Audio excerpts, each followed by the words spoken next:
우리의 가장 큰 문제는 오늘 경배를 방해하는 사탄의 전략에 대해서 우리가 계속 보겠지만 우리는 괜찮을 것이다, 나는 괜찮을 것이다 하는 그러한 안일한 의식이 얼마나 위험한 것인가 하는 것입니다.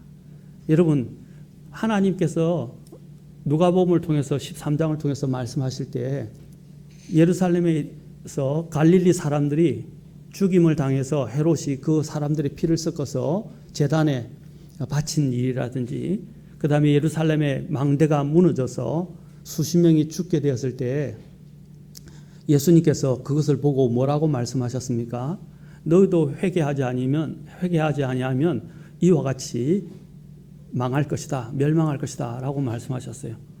회개하지 않으면 바로 그러한 모든 일어나는 것들의 경고들은 그것은 우리를 향한 하나님의 경고라는 겁니다. 이 모든 일어나는 재앙들은 우리에게 일어나는 경고라는 것입니다. 우리는 이 경고를 우리의 것으로 받아들이셔야 돼요. 내게도 일어나지 않는다는 그런 안일한 생각을 우리는 버리셔야 되고 각성하고 경성해야 합니다. 주님을 섬길 때가 얼마 남지 않고 사탄은 시간이 갈수록 발악을 하고 있습니다. 발악을 하면서 우리의 믿음을 파괴하고 우리가 하나님께 경배하지 못하게 하려고 얼마나 안간힘을 쓰고 있는지 모릅니다. 수단과 방법을 가리지 않고 자신이 사조하고 자신의 일꾼들을 심어놓아서 그런 일꾼들을 일으켜서 바로 우리의 믿음을 방해한다는 것입니다. 지금 우리는 그런 큰 싸움을 지금 우리는 직면하고 있고 하고 있습니다. 지금 전 세계 언론이 일어나서 우리나라의 지금 언론 탄압에 대해서 지금 규탄하고 있습니다. 여러분, 이런 시기에 깨어나야 합니다. 절대로 기독교는 사회주의나 공산주의와 함께 할 수 없습니다. 왜 그리스도인들이 이걸 깨닫지 못하는 것입니까? 공산주의자들은 무신론자이며 그들은 하나님을 대적하는 영들입니다. 절대로 기독교가 같이 함께 할 수 없어요. 그들은 종교는 마약이라고 생각합니다. 아편이라고 생각했어요. 그래서 그들은 종교를 허락하지 않는 사람들입니다. 바로 사탄이 이러한 영을 사용한다는 것을 우리는 기억해야 합니다. 하나님께 예배드리지 못하게 만들려고 온갖 수단과 방법을 가리지 않는다는 걸 우리는 정말 안타까워하며 울면서 이 나라를 위해서 우리 자손들을 위해서 자녀들을 위해서 기도해야 합니다.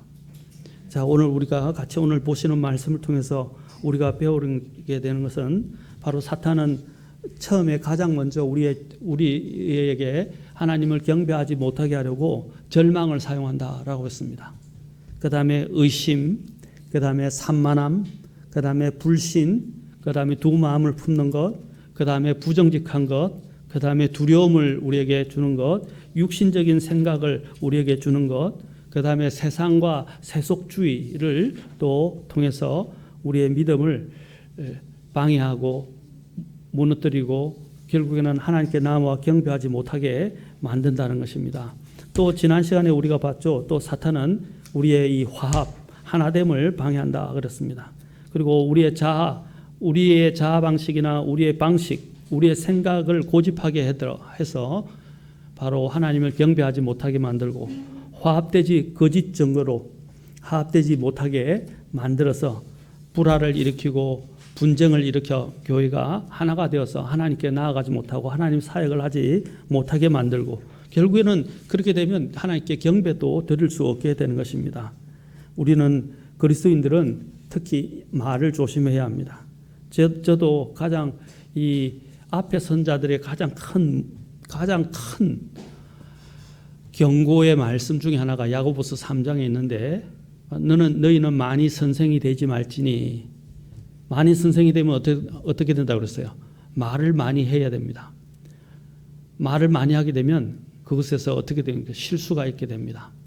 실수가 있게 돼요. 그러면 그만큼 더 큰 정죄가 있을 것이라고 야고보서 3장에서 말씀하고 있습니다. 여러분, 우리가 성숙한 사람이 되기 위해서는 참 말을 조심해야 됩니다. 우리는 인간이기 때문에 다 실수를 합니다. 또 성숙하다고 하지만 실수도 합니다. 그러나 실수를 안 할 수는 없지만 실수를 최대한 적게 하지 않도록 특히 말에 있어서 조심하도록 해야 한다는 것입니다. 우리는 말로 인해서 야고보서 3장에 보면 다른 사람들을 하나님을 한 입으로는 찬송하면서 한 입으로는 다른 사람을 저주하기도 합니다. 우리는 이러한 이중적인 플레이를 해서는 안 됩니다. 우리는 입을 조심해야 합니다. 거짓 증거하는 것, 서로 거짓말하는 것, 부정직한 가운데서 또 그렇죠, 서로에 대해서 험담하고 그 다음에 서로에 대해서 비난하는 말들을 거쳐야 합니다. 분노하고 고함 지르는 것을 거쳐야 합니다. 그리고 우리는 그리스도인에서 하나님의 사람에 합당하게 우리는 하나님 앞에 나아가야 됩니다. 우리는 그럽니다. 나는 괜찮다고 자꾸 그런 생각을 합니다. 아닙니다. 이것이 얼마나 무서운 것인지를 우리는 알아야 됩니다. 자, 그 다음에 사탄이 우리에게 또 경배를 방해하기 위해서 우리를 사용하는 것 중에 하나가 바로 우리의 삶의 부정함과 더러움을 갖게 한다는 것입니다. 시카고에 있는 무디 기념교회의 설교단 앞에서 수백 명의 젊은이들이 서 있었는데 설교자였던 벤스 하버너 목사님께서 이상한 초대를 하고 있었습니다. 젊은이들이요, 자네들이 이 기도에서 앞으로 나온 것에 대해 하나님께서 기뻐하십니다. 그러나 저를 사용해 주십시오라고 기도하지 말고 저를 하나님이 사용하시기에 깨끗한 그릇으로 만들어 주옵소서라고 기도하라고 이야기했습니다.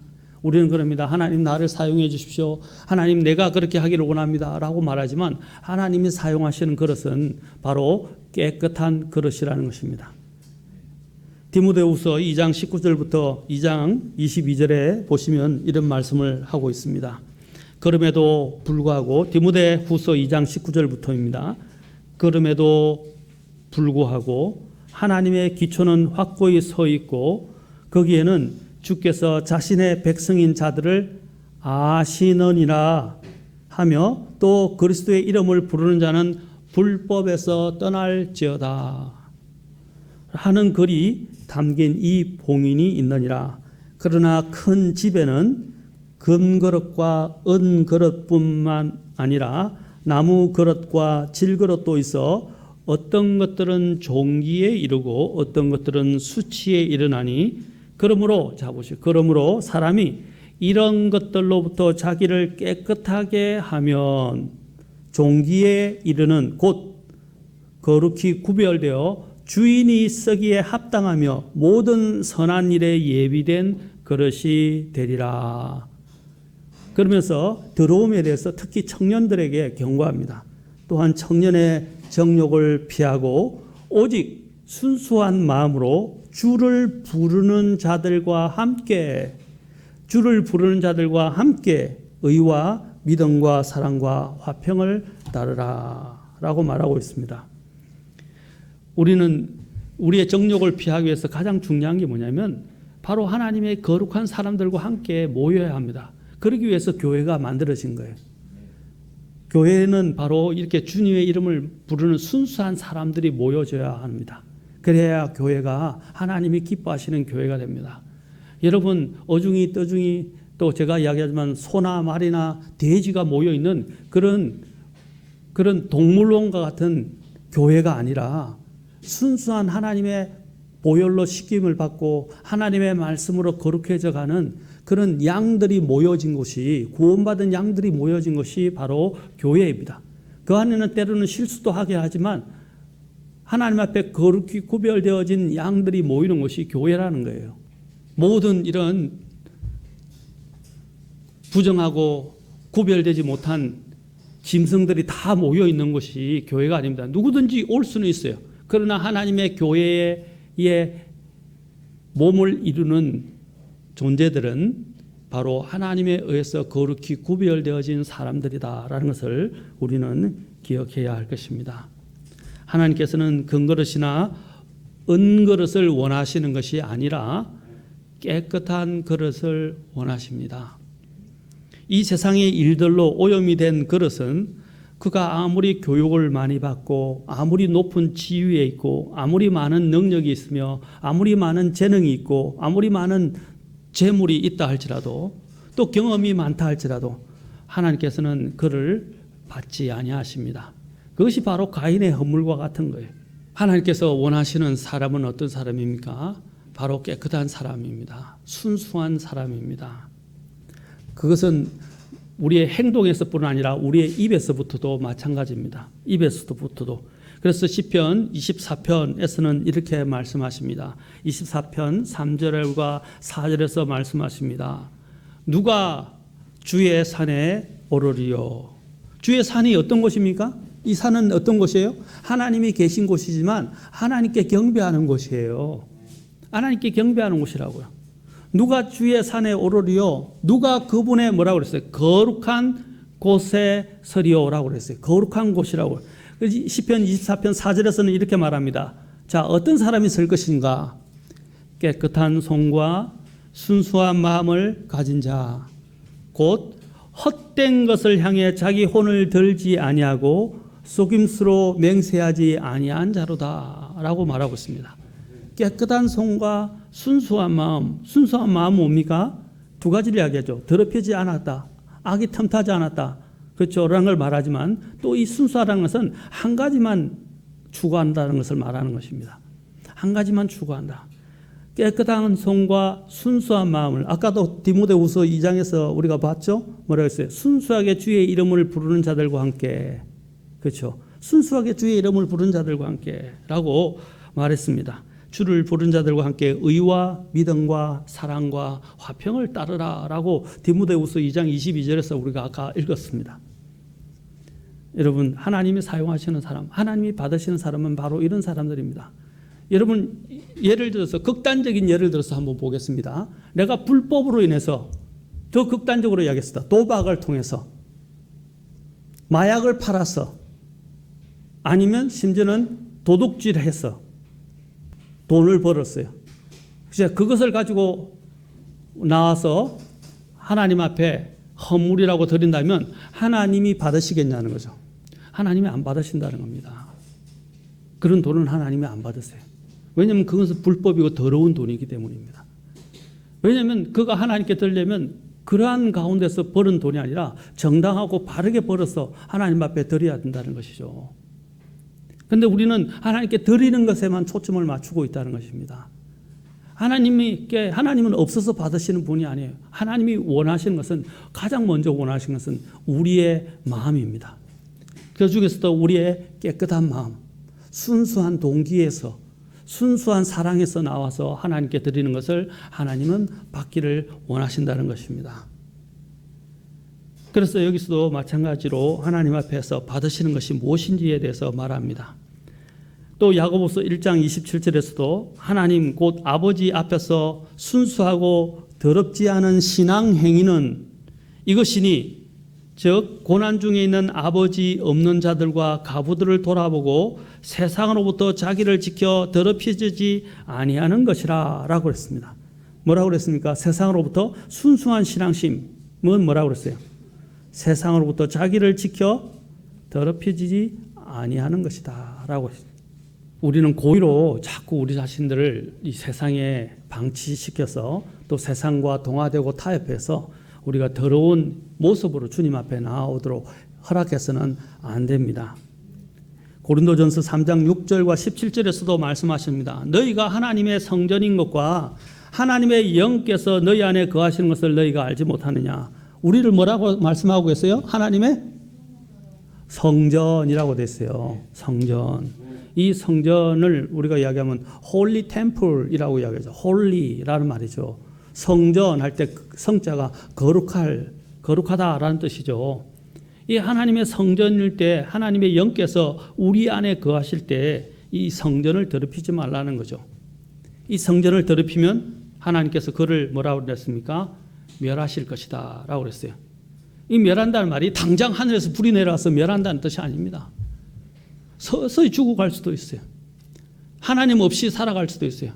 결국 주님의 심판대에서 모든 것들이 다 드러나게 된다는 것입니다. 하나님은 자신의 성전, 특히 교회를 더럽히는 사람들, 또 우리의 이 사실을 보면 더 세부적으로 보면 우리의 이 마음이 구원받은 사람들은 이 마음이 어떤 것입니까?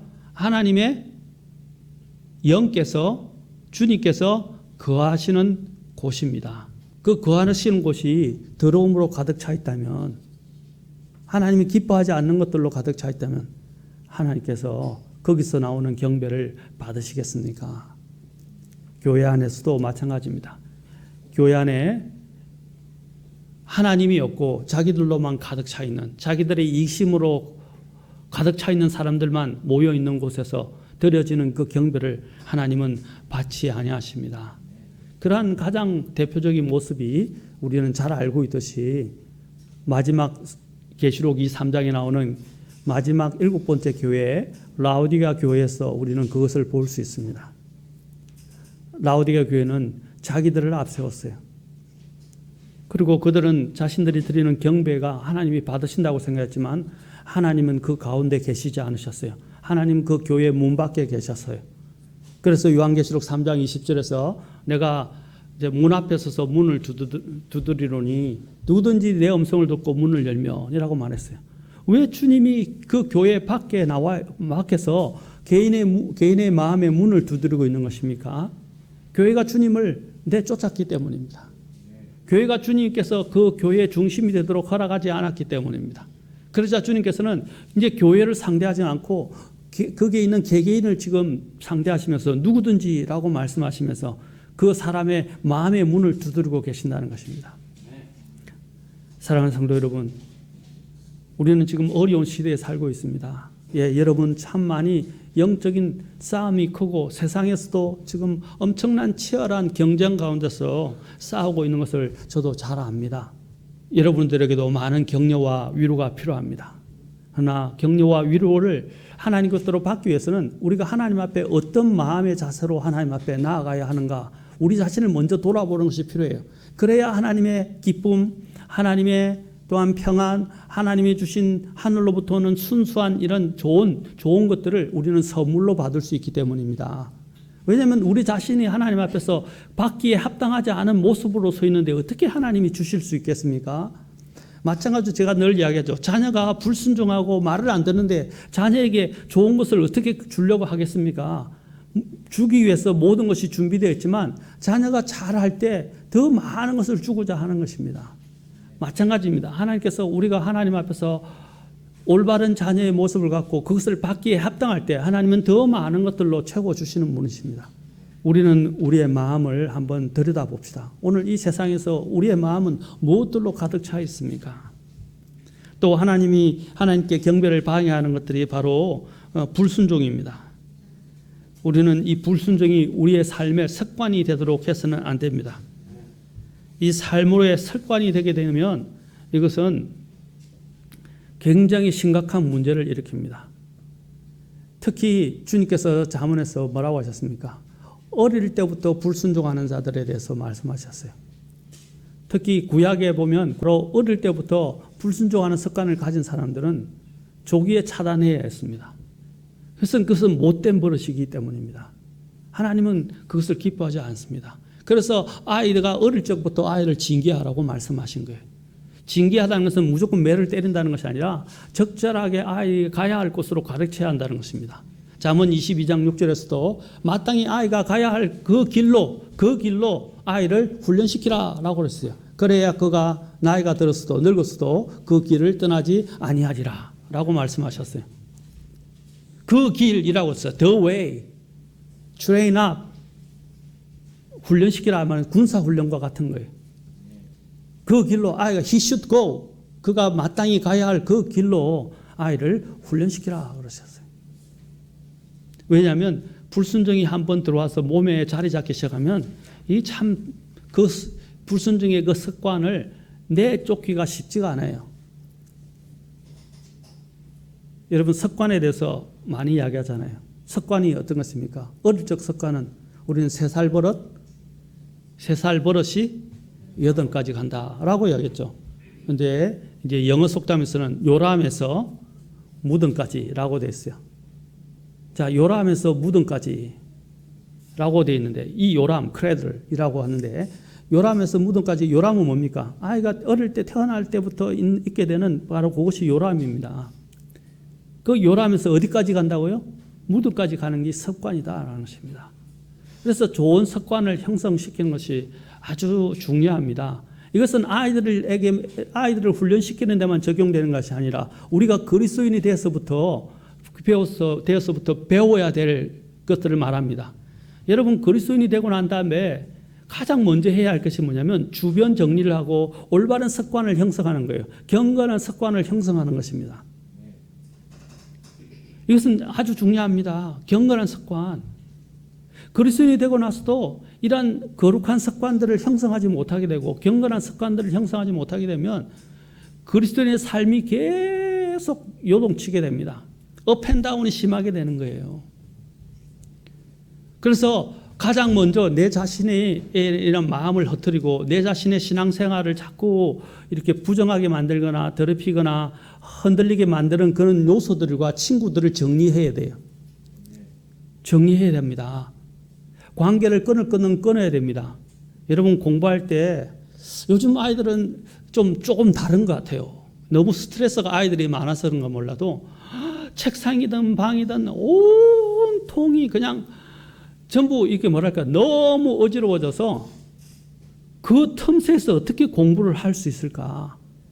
음악을 들으면서 핸드폰을 보면서 뭐 이렇게 또 이거 만지면서 또 이리저리 하면서 어떻게 공부가 될런지 저는 참 아이러니합니다. 미스테리예요. 우리가 집중을 하려면 어떻게 해요? 주변을 싹 정리하고 내가 집중해야 될 그것만 딱 갖다 놓고 그렇죠. 그것을 봐야 되지 않아요? 그러면서 그것에 매여야 되는데 주변이 산만하고 어지러운데 이거 하다가 저거 하다가 어떻게 집중해서 공부를 할 수가 있나요? 하나님 앞에서도 마찬가지입니다. 우리는 하나님 앞에서 아까 우리 앞에서 살펴봤지만 우리를 산만하게 하는 것들이 너무 많이 있어요.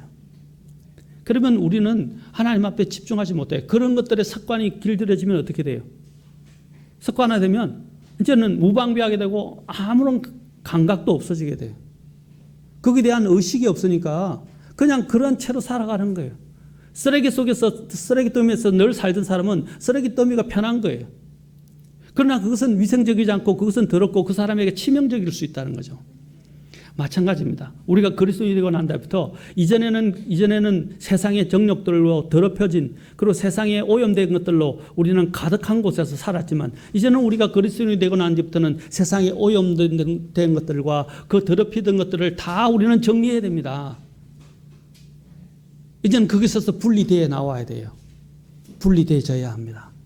달라져야 합니다.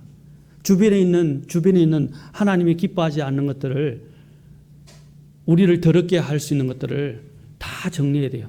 그래서 하나부터 이제 순종하는 습관들을 형성시켜야 돼요. 경건한 습관. 이 자꾸 불순종하는 이러한 것들이 하게 되면 그 하나님께서 사울을 책망하실 때 당신이 불순종하는 것들은 뭐라고 그랬어요? 마법에 그렇죠. 마술 죄와 같다고 그랬어요. 마술을 하는 죄와 같다고 그래요. 마술이라는 게 뭡니까? 사람을 홀리는 거죠. 홀려서 그것에 의해서 그냥 자기도 모르게 막 습관화돼 끌려가는 걸 말하는 겁니다. 그래서 불순종하는 것은 하나님께 불순종하는 것은 바로 마법하는 죄와 마술하는 죄와 같다고 했어요. 자기도 모르게 그냥 그게 그냥 매료되고 그냥 그 안에 빠져버리는 거예요. 한번 불순종이 시작되면 불순종은 또 다른 불순종을 낳게 되고 또 다른 불순종은 그 다음 불순종을 낳으면서 이제 이것은 연속적으로 점점 강도가 깊어지고 가속도가 붙게 되는 거예요. 여러분 우리가 그리스도인이 되고 난 뒤부터 우리의 거룩한 습관을 형성하는 것을 잘해야 합니다. 말씀 읽는 것, 기도하는 것, 말씀을 많이 읽어야 된다고 생각하지 마십시오. 물론 매번 해서 1년에 1독 읽는 것도 좋지만 말씀을 하루라도 작게라도 한 절이라도 두 절이라도 하나님의 말씀을 붙들고 그것을 가지고 기도하고 그 말씀을 가지고 사는 그런 경건한 습관을 우리는 형성해야 합니다. 매일 우리가 그렇게 하지 못하더라도 그렇죠. 하루를 건너뛸 수는 있지만 그것이 계속적으로 우리의 삶을 지배하도록 만들어서는 안 됩니다.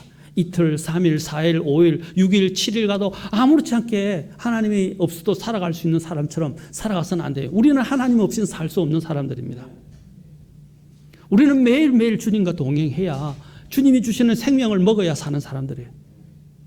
우리는 그분의 이 은혜를 값없이 취급해서는 안 됩니다. 사랑하는 성도 여러분, 좋은 습관을 형성시킵시다. 경건한 습관들.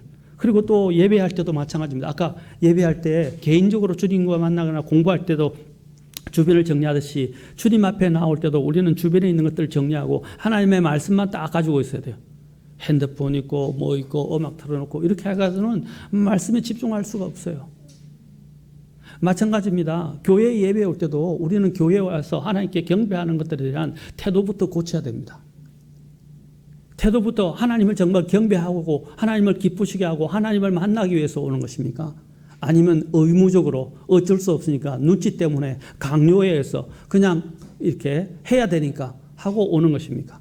우리의 마음 자세부터 다른 거예요. 우리가 하나님 앞에 나오는 것들을 우리는 기쁨으로 생각해야 되고 특권으로 생각해야 되고 영광으로 생각해야 되고 감사함으로 나와야 됩니다. 그런데 억지로 나오게 되면 그것이 그에게는 곤욕입니다. 사도 바울에게 하나님이 뭐라고 하셨어요?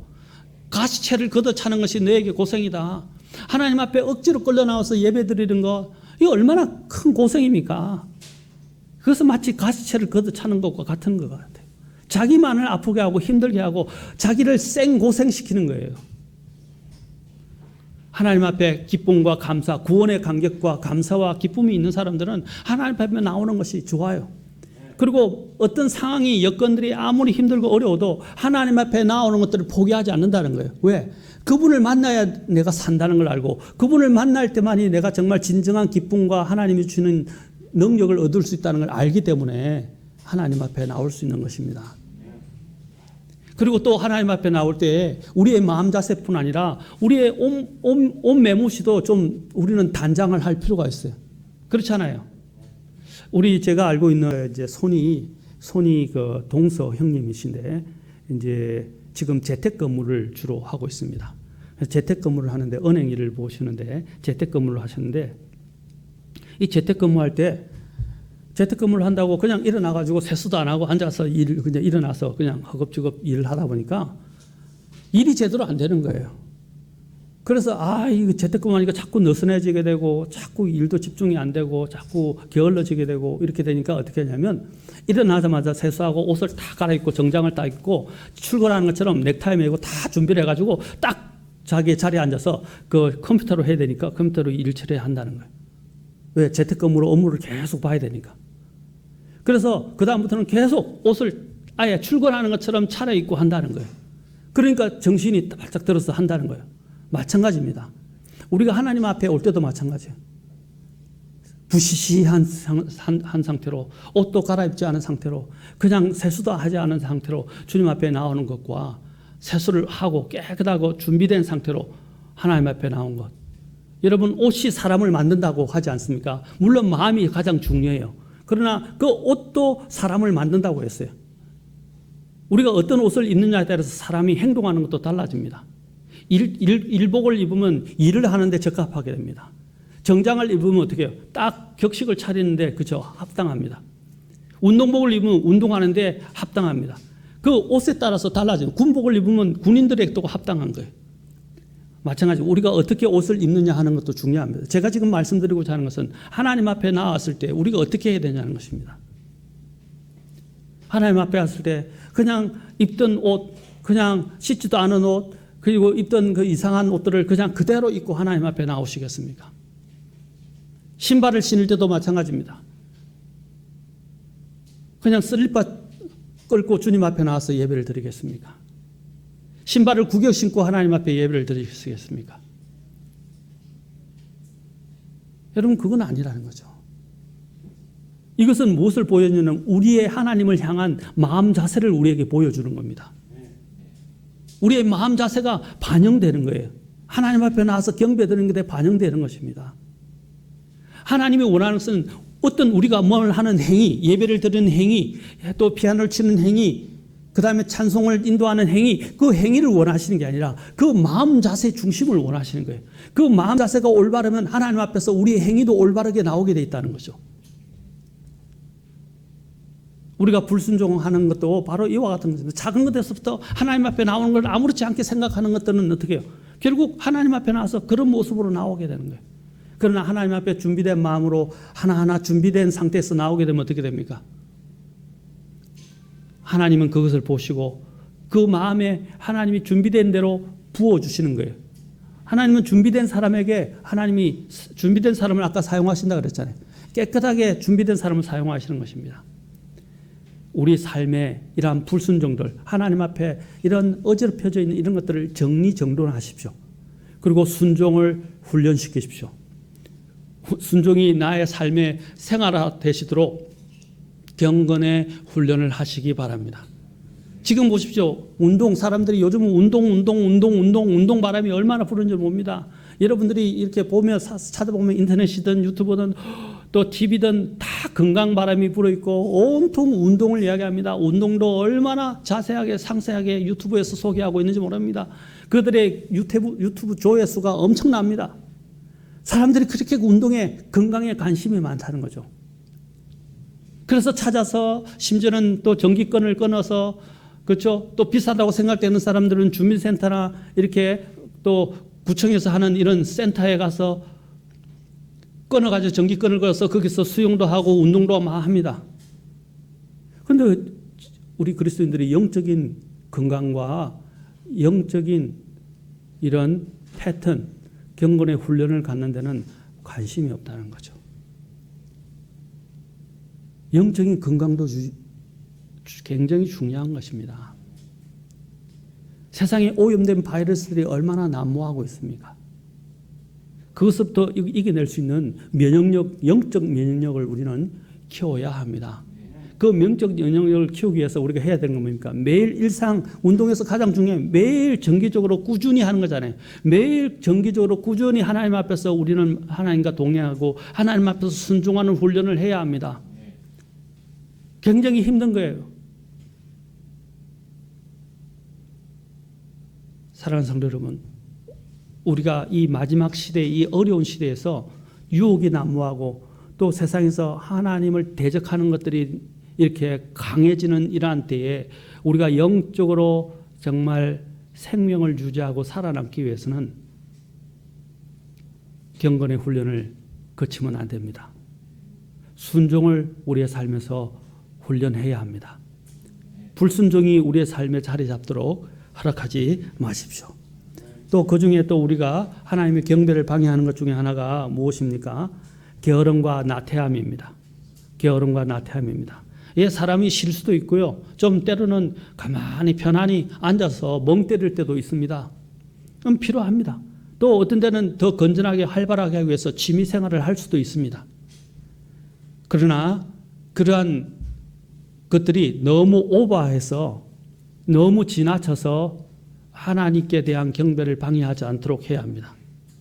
게으름과 나태함. 그렇죠? 우리는 자주 우리의 육신을 너무 편안하게 하여 육신을 자꾸 너무 먹이는 경향이 있습니다. 성경에는 뭐라고 그랬습니까? 정욕의 지체를 죽이라 하셨어요. 죽이라고 하셨어요. 우리는 너무 편해서 주님을 섬기는 데 게으르고 육신을 만족해 하는 일에 분주하게 되기 쉽습니다. 몸이 약한 안 좋다든지 기분이 안 좋다든지 날씨가 안 좋다면 성경 공부 모임이나 교회 모임에 출석하지 않으려 합니다. 또 큰 교회 가서 자신의 입지를 크게 보이려고 합니다. 작은 교회 가면 집중을 받게 되고 간섭을 받기 때문에 큰 교회 가서 자신의 육신적인 생활에 간섭받지 않고 자신에게 편리한 시간에 예배를 드리고 왜 1부, 2부, 3부, 4부 이렇게 예배가 있으니까 자기에게 또한 편한 방식대로 교회 생활을 하려 하는 이들의 수가 증가하고 있습니다. 제가 아는 분도 신학도 하고 저하고 같이 절친했던 대학 친구인데 그 대학 친구도 큰 교회에 나간다는 거죠. 그래서 이제 나가면서 뭐라고 그러냐면 이야기를 하더라고요. 거기는 1부, 2부, 예부, 3부 예배가 있어가지고 그 중에서 자기가 아침에 좀 일찍 일어나면 또 아이들이 준비되면 1부 예배 가고 준비가 안 되면 3부 오후 예배 가고 자기들이 선택해서 고른다는 거예요. 그리고 자기의 사정에 따라서 예배를 가고 안 하고 또 어떤 예배를 갈 것인가를 선택한다는 거예요. 제가 기가 막혔습니다. 이전에 저하고 같이 기독교 동아리에서 같이 열심히 활동했던 사람이었어요. 제가 마음이 너무 아팠습니다. 여러분, 우리는 우리의 편리한 방식대로 우리의 게으름에 익숙해지고 나태함에 익숙해져서는 안 됩니다. 우리는 하나님께서 우리에게 명하신 것들을 소중히 여기고 우리 자신을 주님 앞에 드리는 그리스도인이 되어야 합니다. 현대 문명이 낳은 가장 큰 문제 중에 하나는 바로 이와 같은 편리함입니다. 전기라는 현대 문명이 발달되기 전에는 촛불을 켜놓고 말씀을 보았습니다. 전력이 곳곳에 보급되고 전력 공급량이 늘어난 지금 오히려 말씀을 더 멀리하고 있어요. 밤늦게까지 불을 밝힐 수 있는데도 불구하고 오히려 밤늦은 것들이 오히려 우리가 이 밤에 휘황찬란함에 의해서 사람들이 더 하나님이 기뻐하지 않는 일들로 더 나아간다는 거죠. 더 많은 여가 생활을 한다는 거죠. 예, 스트레스가 많은 건 이해합니다. 참 스트레스가 많죠. 스트레스를 해소하고 싶죠. 좀 쉬고 싶죠. 그러나 아까 말씀드렸죠. 쉬는 거는 괜찮다는 거죠. 그러나 그 쉬는 것이 무절제하게 되고 너무 지나치면 안 된다는 거죠. 지금처럼 많은 전력 공급량은 오히려 밤늦도록 오락과 유흥과 환락으로 우리를 인도하고 있음을 부인할 수 없는 사실입니다. TV가 없던 시절 사람들은 먼 길을 말하고 교회 모임에 잘 참석했습니다. 심지어는 이전에는 오전 예배와 저녁 예배가 있었어요. 그래서 저녁 예배에 사람들이 모였습니다. 그렇죠. 밥 먹고 또 저녁에 와서. 그때는 불도 우리 이처럼 많지 않았어요. 시골에서는 사실 교회에 한번 가려면, 학교에 가려면 몇 킬로씩 걸어가야 했습니다. 그런데도 그들은 같이 가족끼리 같이 단란하게 예배에 나가기도 했었습니다. 그러나 지금은 TV 때문에 영적인 추구는 식어버렸고 가정의 대화도 멈춰버렸습니다. 편리함이 바로 하나님께 대한 경배의 자리를 대체해버렸고 또 그 자리를 강탈해버렸고 이제는 더 이상 하나님이 계실 자리가 없어진 것입니다. 사랑하는 성도, 우리의 모습을 한번 보면 좋겠어요. 우리 성도들이 다 그렇다면 우리 성도님들 중에 잘하신 분도 계십니다. 전반적으로 지금 세상의 흐름이 이렇게 돼가고 있다는 거죠. 하나님께 예배드리기 위해서 모이지 않는 것들이 이제는 생활화되고 모이지 않는 것도 괜찮다는 식으로 자꾸 이야기되어지고 있습니다. 아닙니다. 아닙니다. 또한 하나님 앞에 경배를 방해하는 것 중에 하나가 바쁨과 성급함입니다. 바쁨과 성급함입니다. 아까 게으름과 나태함, 편안함에 대해서 말씀드렸지만 저는 이제 바쁨과 성급함에 대해서 말씀을 드리고자 합니다. 현대인들은 또한 너무 세상 일에는 너무 바쁘고 서두르지만 영적인 일에는 그렇지 않은 것 같습니다. 잠언에서 말씀하시기를 성급한 영을 가진 자는 모든 일을 거르친다고 말씀하십니다. 우리에게는 차분히 주님과 대화할 수 있는 조용한 시간이 절대적으로 필요합니다. 왜? 우리의 영적인 생명과 능력, 우리가 듣기 쉬운 말로 하면 영적인 에너지는 어디서 오는 것입니까? 에너지는 원천이 어디예요? 하나님께로부터 오는 것입니다. 하나님이 생명의 원천이 있어요. 이번에 읽었던 앞에 시편 묵상했던 시편 63편에 뭐라 했어요? 자, 시편 63편 우리 가서 한번 잠깐만 읽어봅시다. 시편 63편 얼마 전에 며칠 전에 묵상하셨죠? 63편에 다윗이 뭐라고 고백하고 있습니까? 다윗의 심정을 보십시오. 63편 1절에서 오 하나님이여 1절 주는 나의 하나님이시니이다. 나의 하나님이라고 되어 있죠. 내가 일찍 주를 찾되 물이 없어 마르고 메마른 땅에서 내 혼이 주를 갈망하며 내 육체가 주를 사모하오니 이것은 내가 성소에서 주를 배운 것 같이 주의 권능과 주의 영광을 보고자 함이니이다. 그가 유다 광야에서 있을 때 했죠. 하나님께 예배 드릴 수 없는 형편이 있었어요. 그럴 때 어떻게 했어요? 그 광야가 그에게 있어서 성소가 되었던 것입니다. 하나님께 경배 드리는 장소가 됐어요. 자, 3절에 보십시오. 주의 뭐라고 그랬어요? 인자하심이 생명보다 나음으로 내 입술이 주를 찬양하리이다. 그가 뭐라고 그랬어요? 주의 인자하심이 뭐보다 낫다고 그랬어요? 생명보다 나으니. 그러면서 4절에 말하면 이와 같이 내가 사는 동안에 주를 찬송하고 주의 이름으로 내 손을 들리니. 평생도록 주의 인자하심이 생명보다 낫기 때문에 평생도록 주를 찬송하고 그렇죠? 주께 손을 든다는 건 주께 경배한다는 겁니다.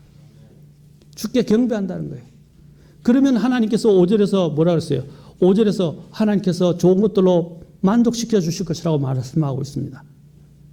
만족이 거기서 온다는 거죠. 그래서 6절에서 내가 나의 침상에서 주를 기억하고 또 밤에 경점들을 보내면서 주를 묵상할 때에 그리하리이다. 그랬어요. 주를 기억하고 침상에서부터 또 주를 묵상한다는 거죠. 사랑하는 성도 여러분, 주님의 인자하심이 뭐라고 생명보다 낫다. 또 주님은 우리의 생명의 원천이 되십니다.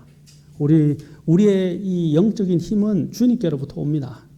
여러분 너무 바쁜 가운데서도 제발 이 바쁜 것들에 의해서 생활이 흐트러지지 말고 주님과 조용한 시간을 절대적으로 가지시기 바랍니다. 확보하십시오. 이것은 싸워야 됩니다. 오늘 가정의 문제가 뭡니까? TV와 바쁜 일과로 인해서 가족들과의 진지한 대화의 시간이 부재하게 되었습니다. 이디오피아 내시가 마차를 타고 그가 자신의 고국으로 돌아가면서 그는 다른 생각을 하지 않고 이사야서를 읽고 있었습니다. 그래서 그는 극적으로 구원을 받았다는 것입니다. 오늘날 우리는 너무 다 바빠서 발에 불이 날 정도로 바쁘다라고 이야기합니다. 예, 우리가 생산적인 일에 있어서는 바빠야 합니다. 그러나 우리가 사실 이 생산적인 세상의 일에는 바쁘지만 주님의 일에는 얼마나 우리가 시간을 할애하고 있는가 하는 것입니다. 우리는 이제 멈추어 서서 좀 생각을 해야 합니다. 우리 자신에게 물어봐야 합니다. 내가 왜 이 일을 하고 있지? 바쁜 일을 하고 있을 때 내가 왜 일을 하고 있지? 이 일을 하는 이유가 뭐죠? 일을 하는 이유가 뭐죠? 목적이 뭐예요? 그냥 돈 잘 벌기 위해서요? 아니라는 것입니다. 내가 무엇을 위해서 사는가 하는 것도 굉장히 중요합니다. 여러분, 사탄은 마귀들과 세계적인 화합을 가지면서 이 자신의 졸개 마귀들에게 이렇게 말했습니다. 첫째 보십시오. 필수적이지 않은 일로 바쁘게 유지하게 하라. 과소비를 하여 빚을 지도록 유혹하라. 세 번째, 장시간 일하게 하여 공허한 생활을 유지하게 하라. 장시간, 그러니까 바깥에서 장시간 일해서 이제는 탈진이 돼서 아무것도 할 수 없고 가족과의 시간도 못 보내게 만들라는 거죠. 저기 계속 나옵니다. 가족과 시간을 보내지 못하도록 그들을 낙담시켜라. 왜냐하면 가정이 무너지면 직장에서 벗어나 쉴 피난처가 없기 때문이다. 다섯 번째로 텔레비전과 컴퓨터로 그들의 마음을 과다하게 자극하여 하나님께서 그들에게 말씀하신 것을 들을 수 없도록 하라. 여섯 번째, 커피 테이블과 침실 탁자를 신문과 잡지로 가득 채워서 성경 읽을 시간이 없게 하라. 일곱 번째, 경품, 판촉 및 빨리 부자가 되는 계획으로 그 자신의 우편함을 가득 채우게 하라. 물질적인 것들을 쫓게 만들라. 여덟 번째, 매력적인 모델을 TV와 잡지 표지에 게재하여 외모에 집중하도록 하라. 그러면 그들은 자신의 배우자에 대해 불만족하게 될 것이다. 아홉 번째, 부부가 신체적인 친밀함을 느끼기에는 너무 지쳐 있는지 확인하게 하라. 그렇게 하면 그들은 다른 곳을 보고 싶다는 유혹을 받게 될 것이다. 열 번째, 그들을 좋은 대의에 참여시켜 영원한 대의를 위해 일할 시간이 없도록 만들라.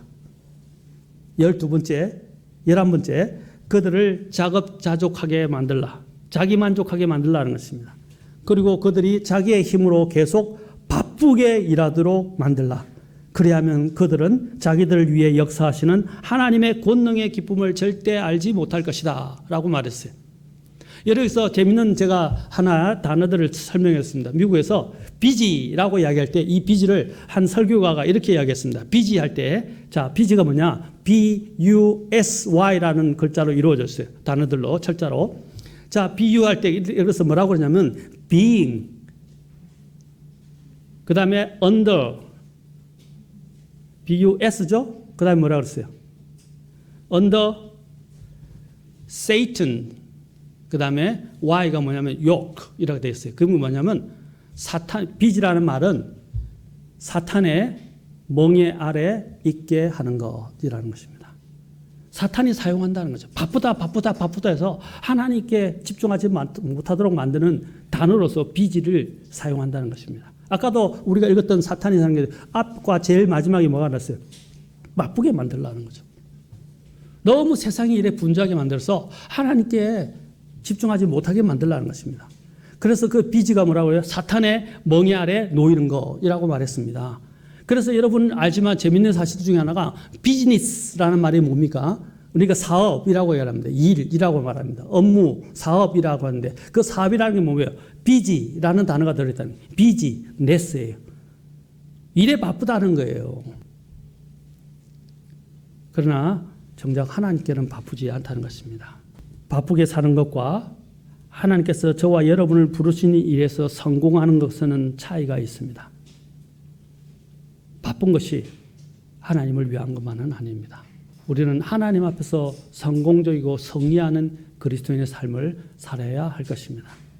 하나님은 우리의 경배를 방해하는 우리의 이 삶에 인한 이런 것들을 하나님이 이제 걷어치우시기를 원하십니다. 그래서 하나님께 경배에 집중하시는 저와 여러분이 되어서 하나님이 기뻐하시는 그러한 경배자가 될 수 있기를 주의 이름으로 축원합니다. 그러면 하나님께서 정말 놀라운 것들로 여러분의 삶을 채워주실 것이고 마음에 있는 공허함들은 다 물러가게 되고 하나님이 이 속에서 차오르는 기쁨과 평안으로 여러분을 주장해 주실 것을 믿습니다. 기도하시겠습니다.